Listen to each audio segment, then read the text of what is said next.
Hey everyone, I'm Casey with CReeves Makes, and today I'm going to walk you through the steps that I took to make these racks for holding your saw tracks. They're made of scrap plywood and you can mount them anywhere.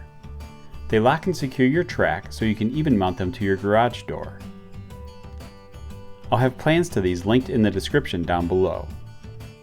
I've been toying around with the idea of where to store my saw tracks, and I saw a couple of people mount them to the garage door, so I decided it was time to raid the scrap bin and make my own.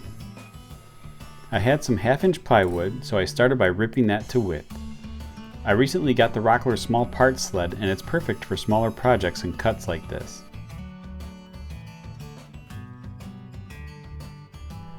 I simply started mocking up everything and cutting it to size on the sled.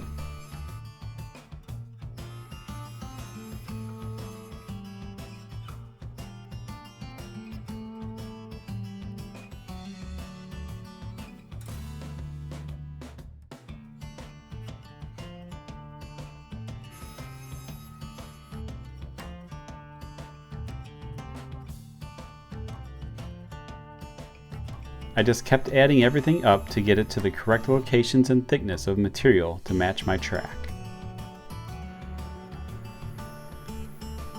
After getting the main parts cut to size, I decided that I wanted to add some features to the pieces, so I used my 12-inch disc sander to add some angles here and there.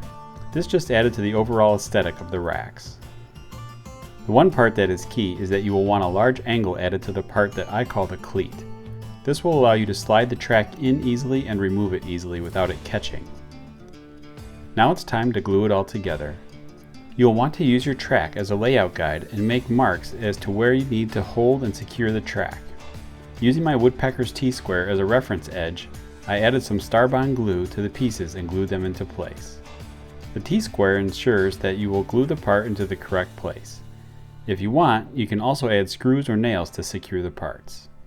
If you're interested in Starbond glue, I have an affiliate link listed down below in the description. There is also a thin spacer required, so I glued that in place and then sanded that to the thickness to match my track.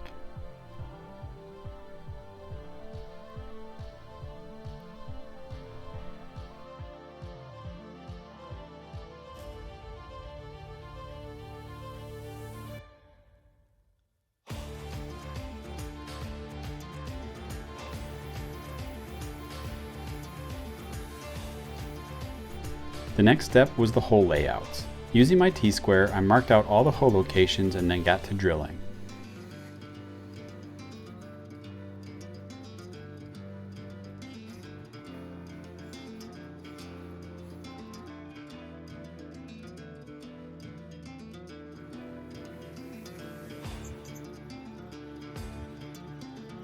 I planned on using a T-bolt and knob to act as a clamping feature, and I needed to bury the T-bolt's head into the back of the track rack.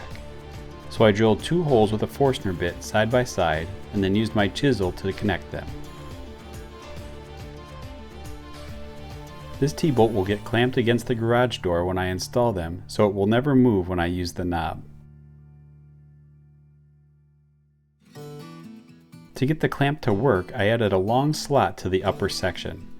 This will allow you to move the clamp up and out of the way to take the track out of the rack. I drilled 1 hole into the part and then set a matching diameter router bit into my router table. I slid the part onto the router bit and set my fence against the edge of the part. I then held the part in place and started my router. I pushed my part forward to a mark that I had made to act as a guide. I then shut off the router and removed the part. Make sure that you use push sticks when you do work like this.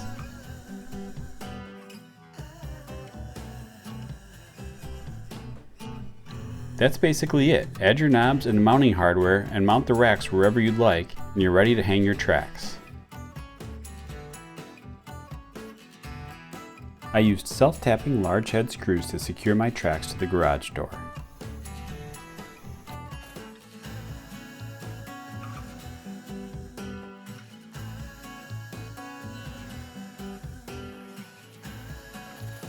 Now my tracks have a home and they will not be getting knocked around in the shop. I hope you found this video useful and that you liked the idea of the track racks. Don't forget there are plans in the description down below.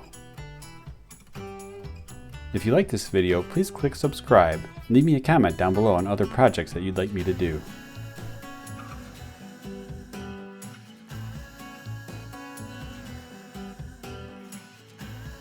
I'm Casey with CReeves Makes, and thanks for watching.